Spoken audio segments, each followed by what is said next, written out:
My $50,000 wedding dress didn't make me feel like a bride. It made me feel like a target. Julian calls me his drab little mouse. He thinks I'm too stupid to realize I'm just a tax shield for his illegal offshore accounts. He spent years searching for the legend known as the Ghostwriter to save his failing empire. He has no idea. He's been sleeping right next to her.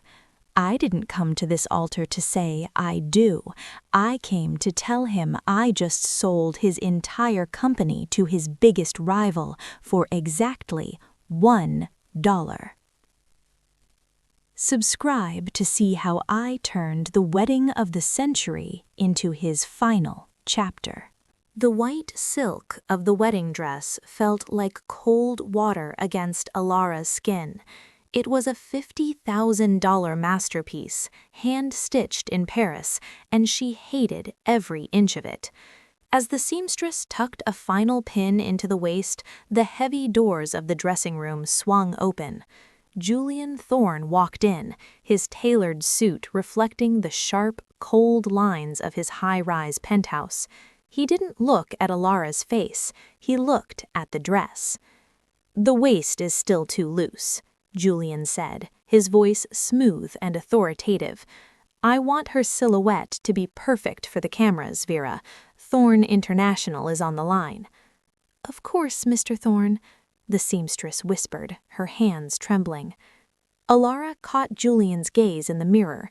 She wore her usual oversized, thick-rimmed glasses, her hair pulled back into a messy bun. To the world, she was the quiet, lucky girl who had captured the heart of New York's most eligible billionaire. "You look beautiful, Elara," Julian added as an afterthought, stepping closer to adjust her collar. "Try to smile more on the big day. People think you're shy, but we don't want them thinking you're unhappy. After all, I've given you a life most women would kill for." "I know how lucky I am, Julian," Elara said softly, keeping her voice level. It was the persona she had played for 3 years, the grateful, unassuming partner. "Good. I have a late meeting. Don't wait up." He kissed her forehead, a clinical, dry gesture, and left the room. Hours later, the penthouse was silent. Elara sat in the living room trying to finish a freelance editing job, but her phone died. She remembered Julian mentioning a spare high-speed charger in his home office.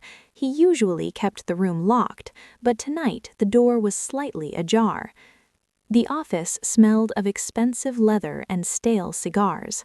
Elara found the charger on his mahogany desk, but as she reached for it, her sleeve caught the edge of a leather-bound folder. It hit the floor, spilling documents across the rug. She knelt to pick them up, her eyes scanning the text out of habit. Her breath hitched. The documents weren't business contracts for Thorne International. They were personal financial records belonging to her.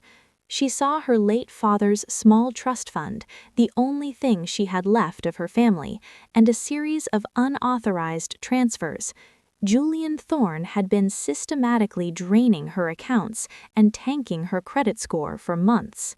Her hands remained steady as she turned the page.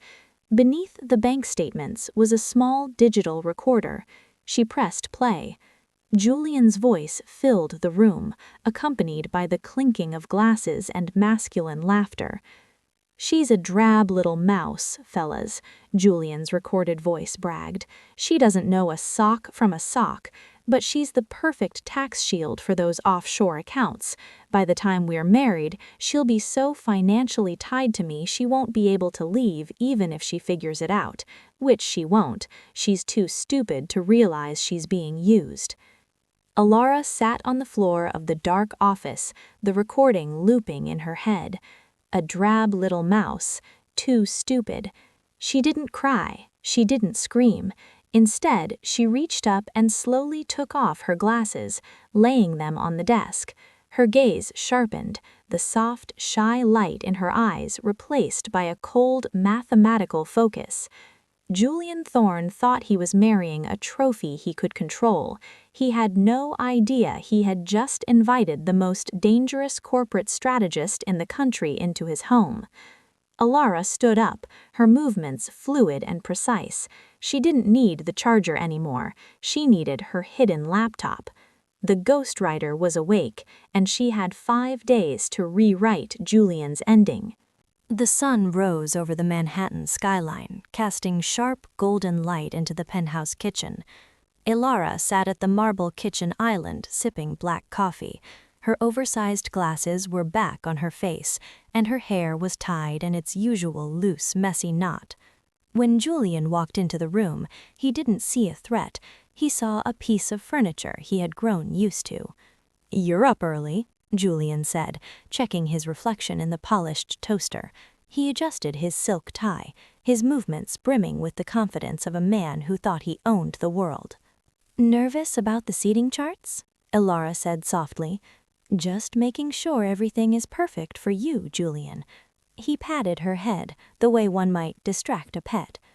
"Good girl, I have a massive day. The Aegis merger is in its final stages. If this goes through, Thorne International doubles its valuation by the end of the week. Don't expect me for dinner." "The Aegis merger," Elara repeated, her voice a gentle hum. "That sounds complicated. I hope the board is fully behind you." Julian let out a short, mocking laugh.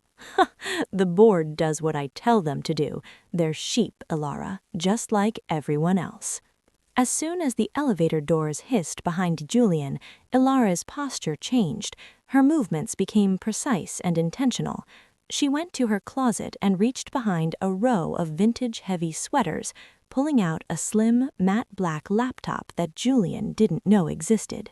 She opened an encrypted browser. The screen glowed, reflecting in her lenses as she logged in to a private server. For 3 years, she had been the ghostwriter, a legend in the corporate underworld. She was the one CEOs called when they were drowning, and the one they feared when they were guilty. Her fingers flew across the keys. She didn't need to steal Julian's money. She simply needed to stop the leaks she had secretly patched for him in the past. She tapped into a secure line and sent a single message to Marcus Sterling, Julian's fiercest competitor. "The Aegis merger has a structural flaw in the offshore equity. If you move now, you can trigger a board-level audit. The ghostwriter is watching." Within minutes, her phone buzzed with a notification from an untraceable account. A massive retainer fee had been deposited into her secret offshore bank.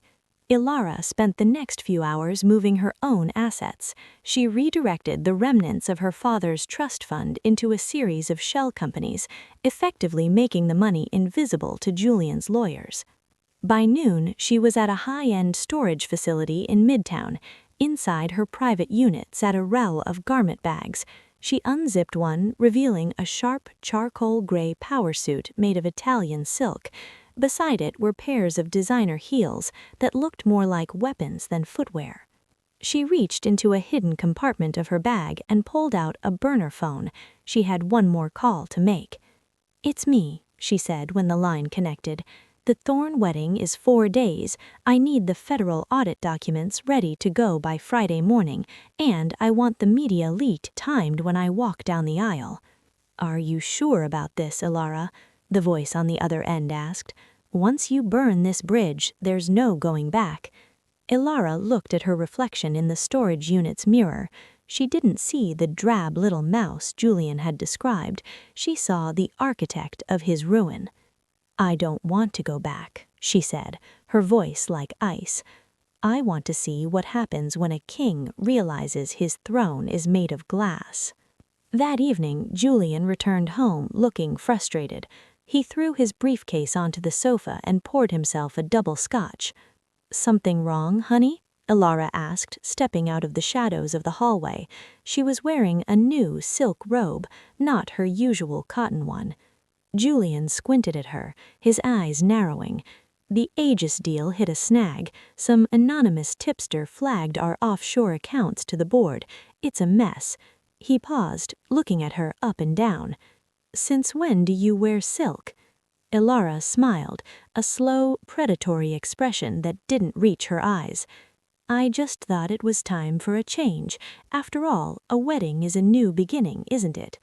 Julian grunted, turning back to his drink. He didn't notice the way she was looking at him, not with love, but with the calculated gaze of a surgeon about to make the first cut. "I'm going to bed," he muttered. "Tomorrow is going to be a long day." "I'm sure it will be," she whispered to the empty room. She walked to the window, looking out over the city. On her laptop, a notification flashed. Marcus Sterling had just made his first move against Thorne International. Julian's empire was starting to crack, and he hadn't even noticed the first brick fall. The silence in the penthouse was broken by the sound of glass shattering. Elara stood in the doorway of the dining room, watching Julian stare at his phone. A crystal tumbler lay in pieces at his feet, amber scotch soaking into the white rug. 3 days remained to the wedding, and the cracks in Julian's world were turning into canyons. "He's doing it again," Julian hissed, his face flushed with a mixture of rage and confusion. "Marcus Sterling. He just outbid me for the Aegis Logistics contract. How did he know our exact ceiling? It's like he was in the room when we signed the offer." Elara stepped forward, her movements soft and unthreatening. She picked up a large shard of glass, her expression one of gentle concern. "Maybe it's just bad luck, Julian. Or maybe someone on your board is talking." Julian let out a harsh, mocking laugh. "My board, they're terrified of me. No, someone is feeding him data, someone who knows my patterns." He looked at Elara, his eyes scanning her oversized sweater and the way she fumbled with the glass. He shook his head, dismissing the thought before it even formed. "I need more coffee, and call the cleaners for this mess. I have to go back to the office." As soon as Julian's car pulled away from the curb, Elara didn't call the cleaners. She went to her hidden laptop. She opened an encrypted video channel. A man with sharp features and a weary expression appeared on the screen. "Marcus Sterling." "The data you sent was perfect," Marcus said, his voice crackling with professional respect. "Thorne is bleeding, his board is panicking. If I take one more piece of his supply chain, the merger won't just stall, it will collapse. Why are you doing this, Ghostwriter? You're about to marry the man." "I'm not doing anything, Marcus," Elara said, her voice cool and devoid of emotion. "I'm just correcting a mathematical error. Julian Thorne is a deficit. I'm simply balancing the books." "What's the next move?" "Wait for my signal on Friday morning. I'm moving the last of the liquidity today. By the time the bells ring, Thorne International will be a hollow shell." She ended the call and drove to her secret storage unit. Inside, the air was cool and smelled of cedar. She stripped off the baggy gray sweater and the clunky glasses. She put on a tailored midnight blue silk blouse that fit her like a second skin. She spent the next 2 hours on a secure tablet, navigating through layers of offshore firewalls. Julian had been using her as a tax shield, but he had been sloppy. He had given her signature authority over accounts he thought she was too financially illiterate to monitor. With a few precise keystrokes, she began the Great Migration. She didn't just take her father's money back, she began siphoning Julian's personal play fund, millions intended for their honeymoon and his new yacht, into a series of untraceable, ethical investment portfolios. By the time she returned to the penthouse and put her mouse costume back on, she was $14 million richer, and Julian was $14 million closer to insolvency. That evening, Julian was uncharacteristically quiet. He sat in his office, surrounded by printed spreadsheets, his tie undone. He looked older, the arrogance momentarily replaced by genuine fear. "Elara," he called out. She walked in, holding a tray of tea. "Yes, Julian?" "Do you love me?" he asked, not looking up from a bank statement. The question was a test, a narcissist's way of seeking a tether when his world felt unstable. Elara set the tea down. She leaned over and placed a hand on his shoulder. Her touch was light, but her eyes were fixed on the screen in front of him, the screen showing a balance that was about to drop to zero. "I'm exactly who you wanted me to be, Julian. I'm the girl who will stay by your side until the very end." Julian exhaled, patting her hand. "Good, because the feds are poking around the Aegis filings. Just some routine stuff, I'm sure, but we might need to move the wedding photos up. We need the public to see us as a unified front. Stability is everything right now." "I couldn't agree more," Elara whispered. As she walked out of the room, her phone vibrated in her pocket. It was a text from her contact in the federal auditor's office. "Files received. The trap is set for Friday morning. No way out for him." Elara stood in the dark hallway, a small, cold smile playing on her lips. Julian wanted a wedding that showed the world his power. She was going to give him a funeral for his career instead. The scent of thousands of white lilies filled the penthouse, a fragrance so thick it felt heavy. 2 days remained until the wedding. While a team of high-end florists transformed the living space into a garden, Julian paced his study, his voice echoing through the halls. "I don't care what the legal team says," Julian roared into his phone. "Find out who leaked the internal audit. If Marcus Sterling gets his hands on the offshore ledgers, we're finished." Elara sat at the kitchen island, calmly sipping a cup of herbal tea. She looked every bit the quiet, supportive fiancée in her oversized knit sweater and thick glasses. Beneath the table, her bare toes traced the edge of a small, encrypted tablet hidden in the newspaper. Julian stormed out of his office, his face a shade of panicked red. He stopped when he saw her, trying to smooth his expression into one of bored superiority. "The stress of the merger is getting to everyone, Elara. Don't let it worry you. Just focus on your vows." "I've already written them, Julian," she said softly, her voice steady. "They're quite unforgettable." "Good." He poured himself a glass of scotch, his hand trembling slightly. "I have to meet the board. They're hearing rumors that our liquidity has dropped. It's nonsense, of course, but I need to settle them down." As soon as Julian left, Elara stood up. She didn't need the tea anymore. She went to the bedroom and pulled a small designer suitcase from the back of the closet. She had been slowly moving her essentials to her secret storage unit days ago. She drove to the unit once last. Inside, she stripped off the heavy knit sweater and the thick glasses that had felt like a mask for 3 years. She stepped into a pair of sharp black trousers and a tailored silk blouse. She looked at herself in the mirror. Her eyes were clear, sharp, and lethal. She opened her laptop and logged into the Ghostwriter's portal. A message from Marcus Sterling was waiting. "The SEC has the files. They're moving in on Friday morning. The board is ready to vote Julian out the moment the news breaks. You really did it, Ghostwriter. You dismantled an empire from the inside." Elara typed a brief reply. "I didn't dismantle it. I simply showed everyone the rot that was already there. Make sure the digital screens at the cathedral are synced to my override." "Understood," Marcus replied.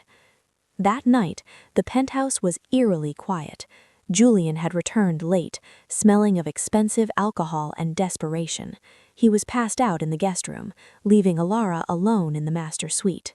She walked over to the $50,000 wedding dress hanging on the door. It was a beautiful cage. She ran her fingers over the delicate lace, her expression blank. She wasn't thinking about the man she was supposed to marry. She was thinking about the drab little mouse he thought he had trapped. She reached into the pocket of her silk robe and pulled out a small thumb drive. It contained every recording, every bank statement, and every insult Julian had ever leveled against her and his business partners. Tomorrow, the elite of New York would gather to witness a union. Instead, they were going to witness an execution. Elara laid down in bed and closed her eyes. For the first time in years, she slept deeply. She wasn't afraid of the morning. She was the one who had written the script. When the sun finally rose on the wedding day, the city was draped in a light fog. Elara woke up to the sound of her phone buzzing. It was a news alert. Thorne International shares plummet amid fraud rumors. She smiled, a slow, cold tilt of the lips. "Time to get dressed," she whispered to the empty room. "The show is about to start." The glass cathedral sat like a diamond in the heart of Manhattan, cold and transparent. Inside, 1,000 white lilies perfumed the air, nearly masking the scent of expensive cologne and old money. The elite of New York sat in the pews, whispering about the morning's headlines. Thorne International was bleeding, but the guests were here for the spectacle of a royal wedding. In the bridal suite, Elara stood alone. She looked at herself in the floor-to-length mirror. The $50,000 dress was a masterpiece of lace and silk, but to her it felt like a shroud. She adjusted her veil, tucking a tiny, nearly invisible earpiece into her ear. "Systems are go," a voice whispered in her ear. It was her lead tech specialist, miles away in a secure location. "We're just waiting for your signal." "Understood," Elara said. Her voice was steady, her pulse slow. The heavy oak doors at the back of the cathedral swung open. The organ music swelled, a triumphant, deafening sound. Elara began her walk down the aisle. She saw Julian standing at the altar. He looked polished, his jaw set in a smug, defiant line. He thought that by marrying her today, he could signal stability to the market and save his crumbling empire. As she reached the altar, Julian took her hand. His grip was tight, possessive. He leaned in, his voice a low hiss beneath the music. "Smile, Elara. The cameras are on. We're going to show them we're untouchable." Elara didn't smile. She looked him directly in the eyes, her expression as calm as a frozen lake. The priest began the ceremony, his voice echoing through the vast space. When he reached the traditional call for objections, a heavy silence fell over the room. Julian's smirk widened. He thought he had won. Suddenly, the massive digital screens behind the altar, intended to show a montage of their romance, flickered and turned a sharp, blinding white. The crowd gasped. Instead of photos, a document appeared on the screen. It was an offshore bank statement with Julian's signature, highlighted in red. Then an audio recording began to play, amplified by the cathedral's state-of-the-art sound system. "She's a drab little mouse, fellas. She's the perfect tax shield, too stupid to realize she's being used." The guests erupted in murmurs. Julian's face went from pale to a sickly, mottled purple. He turned to the tech booth, screaming, "Turn it off, Julian! Someone shut it down!" "It's not a glitch, Julian," Elara said. She didn't use her mouse voice. Her tone was resonant and authoritative, cutting through his panic. She reached up and pulled off her veil, letting it flutter to the floor like a discarded wing. She stepped out of her heels, standing firm. "Who do you think you are, Julian?" he snarled, lunging toward her. "You're nothing. I made you. You're a freelance editor from nowhere." Elara leaned into the microphone on the pulpit. The room went silent.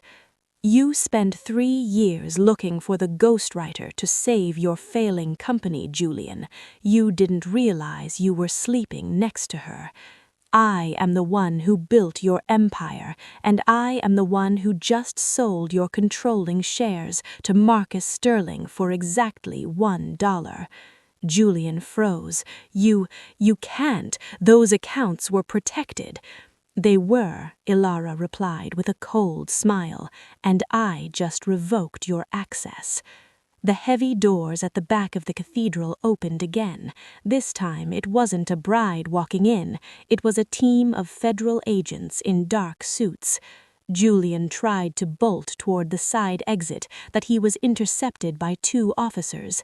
The sound of handcuffs clicking into place was louder than the organ music had been. The elite guests scrambled, cameras flashing as Julian Thorne, the King of New York, was led away in a tuxedo. Elara didn't watch him go. She walked down the aisle, stepping over the long, expensive train of her dress. She walked out of the cathedral and into the crisp afternoon air.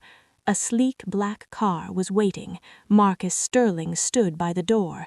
He gave her a sharp, respectful nod.